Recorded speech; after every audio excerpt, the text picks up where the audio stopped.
ప్రభువైన యేసుక్రీస్తు నామములో మీ అందరికీ నూతన సంవత్సర శుభాభివందనం.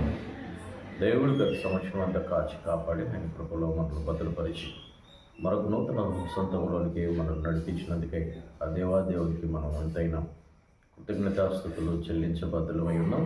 కనుక ప్రియులారా, ఈ నూతన సంవత్సరంలో ఒక మాటను మనం జ్ఞాపకం చేసుకుంటే, చాలా దినాలు ఉపవాసం ఉండి ప్రార్థన చేస్తుంటే దేవుడు ఈ సంవత్సరంలో వాగ్దానాన్ని దేవుడు బయలుపరిచాడు. అదే వాగ్దానం క్యాలెండర్లు కూడా వేయటం జరిగింది. దేవుని యొక్క వాక్యంలో మనం చూసినట్లయితే జెఫన్యా గ్రంథం 3వ అధ్యాయం 18వ వచనంలో మనం చూసినట్లయితే 19వ వచనంలో 18, 19, 20 వచనాల్లో మనం చూస్తే అక్కడ ఒక చిన్న మాట మనకు కనిపిస్తూ ఉంటుంది.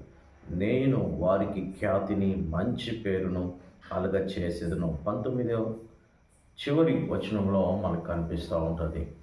దేవుడు మన జీవితంలో ఖ్యాతిని మంచి పేరును దేవుడు కలిగి చేయటానికి ఆయన సిద్ధంగా ఉన్నాడు.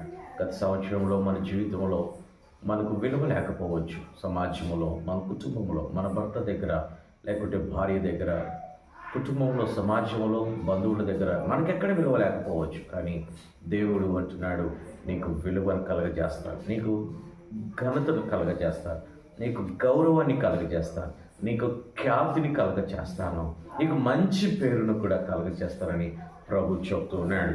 ఆయన ఆజ్ఞలను మనం పాటించి గైకొన్నప్పుడు, ఆయన కట్టడాలను మనం అనుసరించినప్పుడు, నిజంగా ఆయన వైపు మనం తిరిగినప్పుడు దేవుడు మన జీవితాల్లో మంచి పేరును ఘనతను కలగజేస్తాడు. అటువంటి కృపా దేవుడు మనకు దయచేయనట్లుగా దేవునికి మహిమ కలుగును గాక. మీ అందరికీ ప్రభువైన యేసుక్రీస్తు నామములో వందనాలు.